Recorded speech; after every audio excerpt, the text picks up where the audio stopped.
So with that, I would like to turn this over to my esteemed colleague, Gail DeGeorge. Gail is the editor of Global Sisters Report, and it was Gail who first introduced us to this idea of a retreat with Sister Nancy. So grateful for her. And Gail, I'll turn it over to you. Great. Thank you so much, Lori. Welcome to everyone. We are so glad to have you with us to join us today in this Advent season. And we're so pleased to have Sister Nancy Sylvester lead us in this Advent retreat. This has become almost a tradition of sorts for Global Sisters Report. Sister Nancy is the founder and she's the director of the Institute for Communal Contemplation and Dialogue. The Institute's vision believes in the transformative power of contemplative prayer and engaging this historical moment through communal contemplation and dialogue. Her commitment to this vision grew out of her own experiences. She served in leadership of her own religious community, the Sisters Servants of the Immaculate Heart of Mary in Monroe, Michigan, as well as in the presidency of the Leadership Conference of Women Religious. Prior to that, she was national coordinator of Network, the National Catholic Social Justice Lobby. Sister Nancy is a longtime Global Sisters Report columnist, and she was our first guest when we started Witness and Grace in September 2020, and her sessions are indeed the most widely attended of ours, Witness and Grace. So welcome, Sister Nancy. Well, thank you. Thank you, Gail, and thank you, Lori. You know, it's pretty astonishing. There's about 1,200 people registered over 40 countries. So here we are, and many who will not be with us right now will be watching it later. So it gives us a real sense of being part of a much larger community. And I'm so glad you took time today just to stop and reflect on Advent. And this year, since now it's become a tradition, I want to focus on Advent as a time of waiting. It is a liturgical season which focuses on the expectant waiting both for the nativity of Christ at Christmas and the return of Christ at the second coming. When I reflected on this twofold focus, I found myself full of questions. What is it we are waiting for? How do we wait? What can we learn from Mary and Jesus about waiting? And what can we learn about waiting for something in the future? Waiting, anticipating. If you think about it, we spend lots of time waiting. We are in the waiting room to be admitted to this retreat. We wait in lines for tickets, in grocery stores to check out. We find ourselves in lines at airports, picking up children at school or other events. We wait to hear the results of medical tests. We wait for children to get home safely. We wait for the birth of a child. We wait to hear about a job position. I want you to think about times when you are waiting. Get in touch with the situation and how you are waiting. What are you doing as you wait? If you are thinking, then about what? If you are trying to keep busy, what do you do? How do you feel about what you do as you wait? When I think about waiting, my initial reaction is, I don't like it. If I'm on a highway and the line is closing, I dread getting over too soon, lest I watch all the cars whiz by me while I'm moving at a snail's pace.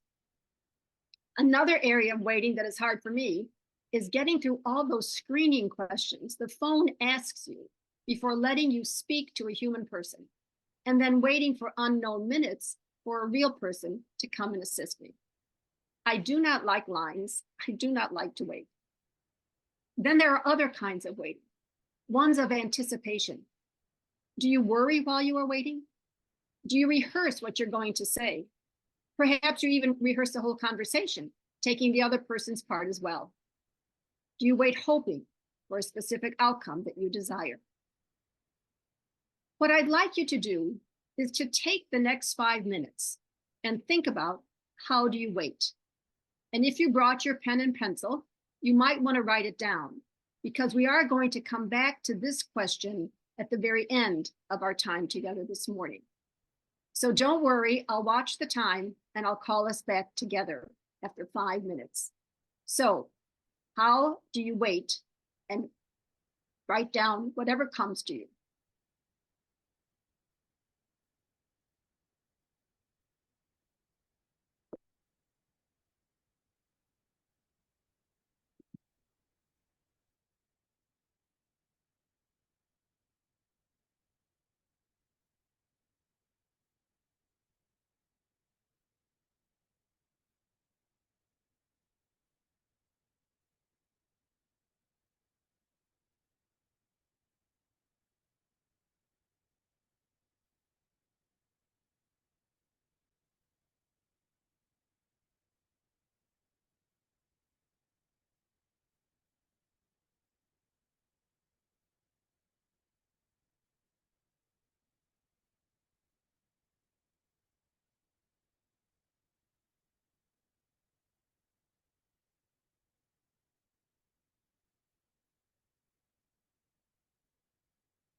So begin to finish up your thought or your sentence if you're writing it.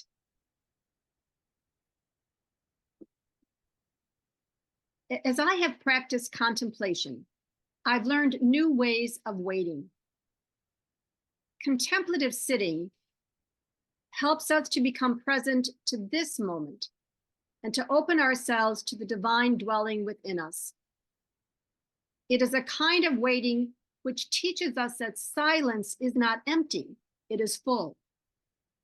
There's a fullness which comes from emptying ourselves. When we engage in contemplative practice, we learn how to wait with a fullness. We're going to spend the next 10 minutes entering into a contemplative space where we'll do a contemplative practice. For those of you who have a contemplative practice already, just follow that during this time.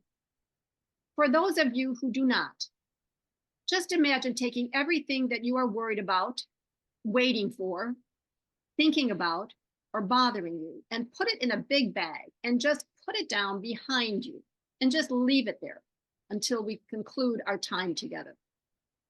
For this is a time to let go of thoughts, emotions, whatever is capturing your interest right now, and simply drop into a spaciousness.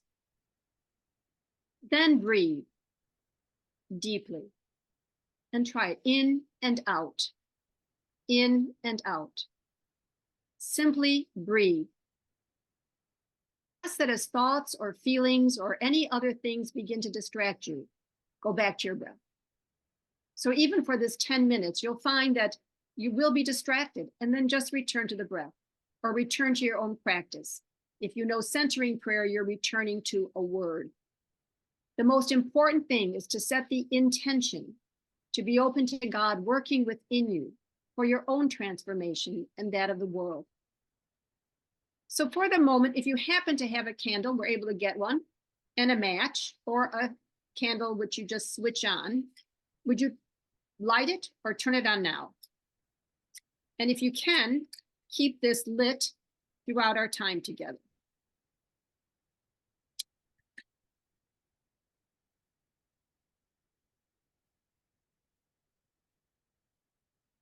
As we begin to take a contemplative gaze at waiting during the season of Advent. So set that intention that you're open to God working within you for your transformation and that of the world. And I'll call us back in 10 minutes.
begin to bring your awareness back to the screen.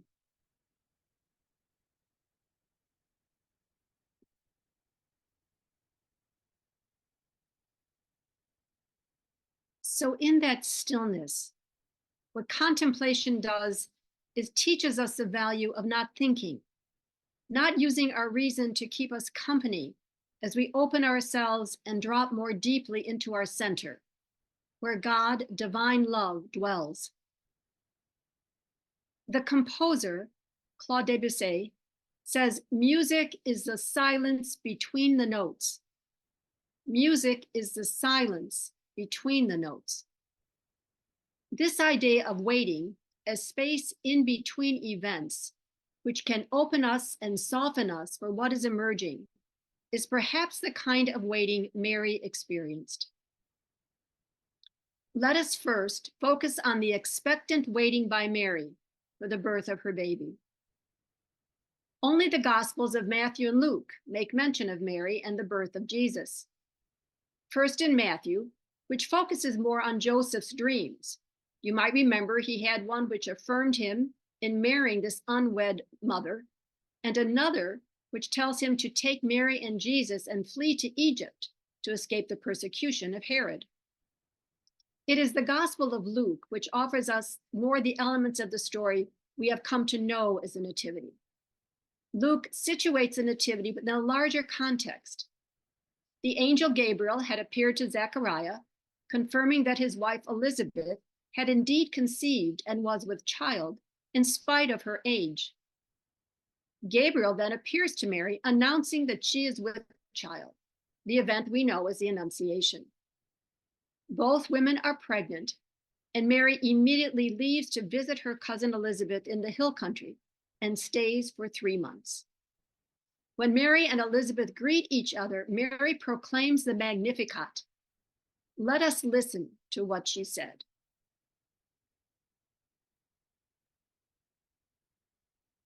My soul proclaims your greatness, O God, and my spirit rejoices in you, my Savior. For you have looked with favor upon your lowly servant, and from this day forward, all generations will call me blessed. For you, the Almighty, have done great things for me, and holy is your name. Your mercy reaches from age to age for those who fear you. You have shown strength with your arm. You have scattered the proud in their conceit.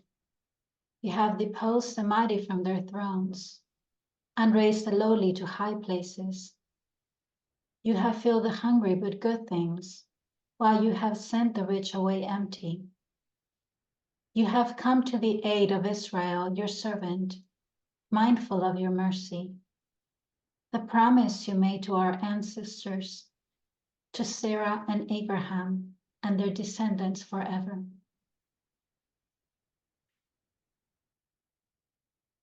Here is this woman pregnant, prior to being married, receiving Gabriel, the messenger of God, and certainly confused about her future and the future of her child. How did she wait? What kind of spaciousness did she create within herself to proclaim the greatness of God? So I invite you to have a talk with Mary, to write out a dialogue or just in your head, talk to her in terms of asking her, how did she wait? How did she wait for the birth of her son? In what kind of a manner did she wait so she could proclaim that beautiful explanation of who God is? I want you to use your imagination. Now suspend any historical criticism, scriptural exegesis, anything you know that about the scriptures and how they were formed, etc. Simply encounter Mary as a friend who is pregnant and with whom you share deeply. See what emerges as you explore with her. How did she wait? How did she ready herself for what lay ahead for her? How did she create that openness within her? Now, this might feel awkward at first, but those of you who have ever done journal writing will understand how you start. You're going to have a conversation. You're both sides of it, but you start sort of formally, and soon you just start writing or talking to yourself in ways that really touch into something much deeper. It's not just what you think you should say. So simply begin by seeing your good friend and saying, you know, how are you waiting for this? What kind of waiting can help me open up myself to that incredible gift of God's presence? So we'll take again about 5, maybe 6 minutes this time, simply for you to do that. Either journal or have it in your head, but get in touch with how Mary was waiting.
You may want to start ending your conversation and getting ready to say goodbye to your good friend, Mary.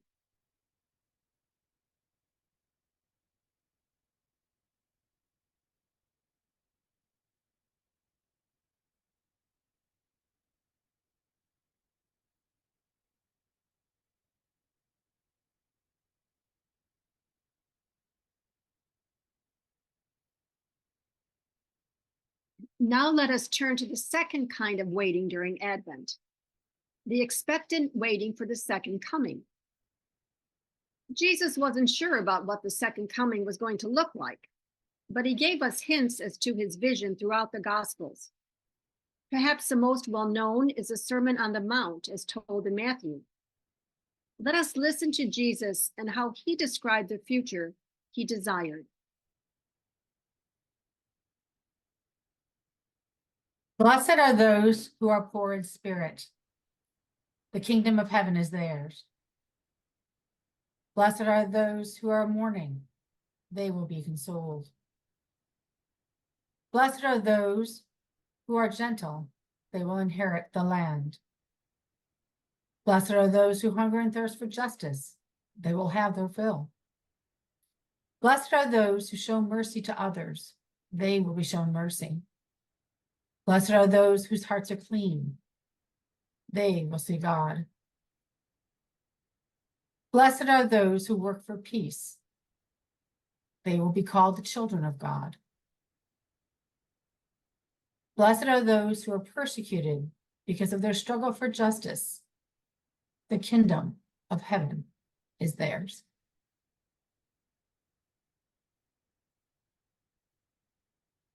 Jesus died not knowing what was going to happen. Was anything going to survive without him? Over 2,000 years, and we are still waiting for Jesus's vision and hopeful expectation to be incarnated in our world. A world where the basic human needs of all are fulfilled, where all are equal and respected regardless of differences, and where we believe we all are one. Our current time is filled with chaos, wars, violence at home and abroad, depression, mental illness, and a seeming rejection of democratic values and human decency in how we relate to others. It's seen especially within our public arena and with public officials. So how do you wait for the second coming, the fulfillment of Jesus's good news in the face of all of this? How do you hold and live out the vision of Jesus within such a discouraging environment? How do you anticipate hope in our future? So take 5 minutes to reflect on these questions around hope and what is yet to be a cosmic event, the second coming, and even hope right now. And see, and you can again write it out or just reflect on that.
So begin to draw your thoughts to a close or finish your sentence.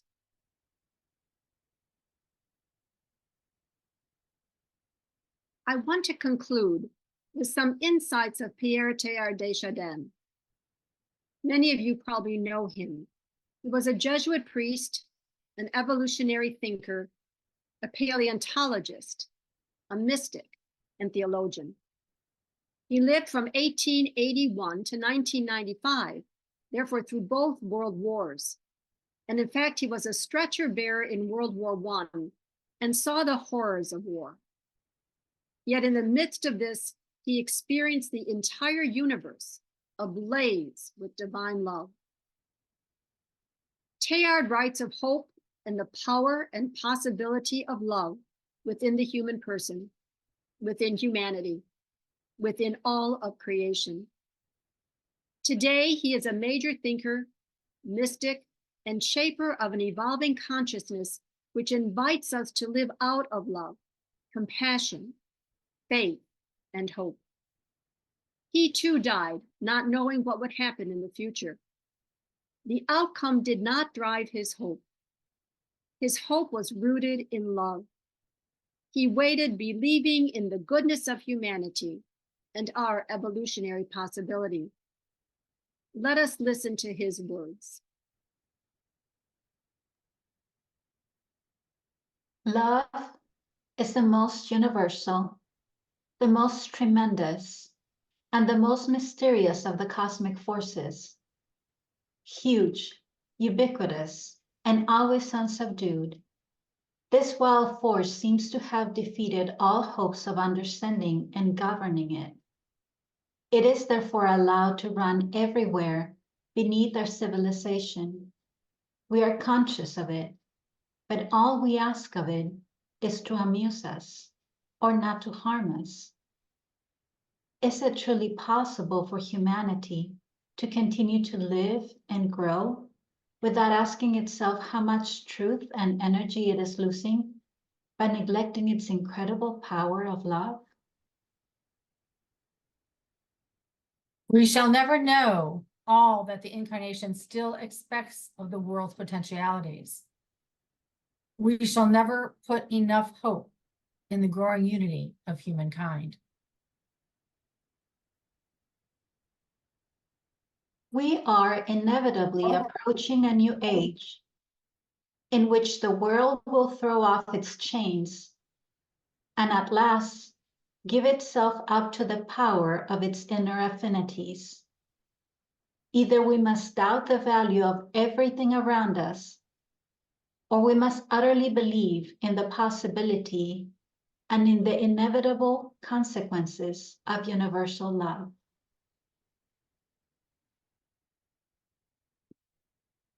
Advent invites us to wait, so as to awaken to how we continue the incarnation now in our lives, and by doing that, how we allow the second coming to continue its emergence in our lives and in the world. So I invite you to return to your first reflection, the ways you wait.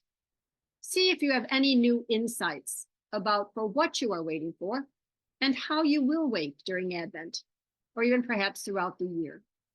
So we'll take another few minutes for seeing any new insights after these journey with Mary, Jesus, and Teilhard.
So again, bring your thought to closure and finish your sentence. And if your candle is still near you and lit, if you would just hold it up.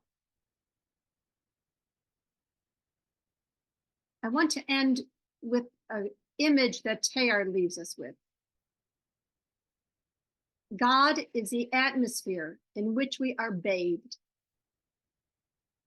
God encompasses us on all sides, like the world itself.